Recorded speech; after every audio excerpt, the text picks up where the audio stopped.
First reading, a reading from the prophet Micah, chapter 7, verses 14 to 15 and 18 to 20.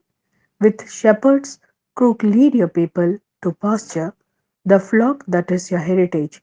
Living confined in a forest with meadow land all round, let them graze in Bashan and Gilead as in the days of old, as in the days when you came out of Egypt. Grant us to see wonders. What God can compare with you for pardoning guilt and for overlooking crime? He does not harbor anger forever, since he delights in showing faithful love. Once more, have pity on us, tread down our faults, throw all our sins to the bottom of the sea. Grant Jacob your faithfulness and Abraham your faithful love, as you swore to our ancestors from the days of long ago. This is the word of Lord. Thanks be to God. A reading from the Gospel according to Luke, chapter 15, verses 1 to 3 and 11 to 32. The tax collectors and sinners, however, were all crowding round to listen to him, and the Pharisees and scribes complained, saying, "This man welcomes sinners and eats with them." So he told them this parable. Then he said, there was a man who had two sons. The younger one said to his father, "Father, let me have the share of the estate that will come to me." So the father divided the property between them. A few days later, the younger son got together everything he had and left for a distant country where he squandered his money on a life of debauchery. When he had spent it all, that country experienced a severe famine, and now he began to feel the pinch. So he hired himself out to one of the local inhabitants, who put him on his farm to feed the pigs, and he would willingly have filled himself with the husk the pigs were eating, but no one would let him have them. Then he came to his senses and said, how many of my father's hired men have all the food they want and more, and here am I dying of hunger?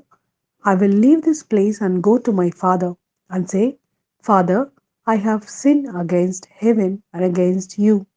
I no longer deserve to be called your son. Treat me as one of your hired men. So he left the place and went back to his father. While he was still a long way off, his father saw him and was moved with pity. He ran to the boy, clasped him in his arms, and kissed him. Then his son said, Father, I have sinned against heaven and against you. I no longer deserve to be called your son. But the father said to his servants, quick, bring out the best robe and put it on him. Put a ring on his finger and sandals on his feet. Bring the calf we have been fattening and kill it. We will celebrate by having a feast. Because this son of mine was dead and has come back to life. He was lost and is found. And they began to celebrate. Now the elder son was out in the fields, and on his way back, as he drew near the house, he could hear music and dancing. Calling one of the servants, he asked what it was all about. The servant told him, your brother has come, and your father has killed the calf we had been fattening, because he has got him back safe and sound. He was angry then and refused to go in, and his father came out and began to urge him to come in. But he retorted to his father, all these years I have slaved for you and never once disobeyed any orders of yours. Yet you never offered me so much as a cake for me to celebrate with my friends. But for this son of yours, when he comes back after swallowing up your property, he and his loose wife, you killed the calf we had been fattening. The father said, my son, you are with me always, and all I have is yours. But for this son of yours, When he comes back after swallowing up your property, he and his loose woman, you killed the calf we had been fattening.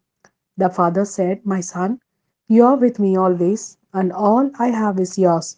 But it was only right we should celebrate and rejoice, because your father here was dead and has come to life.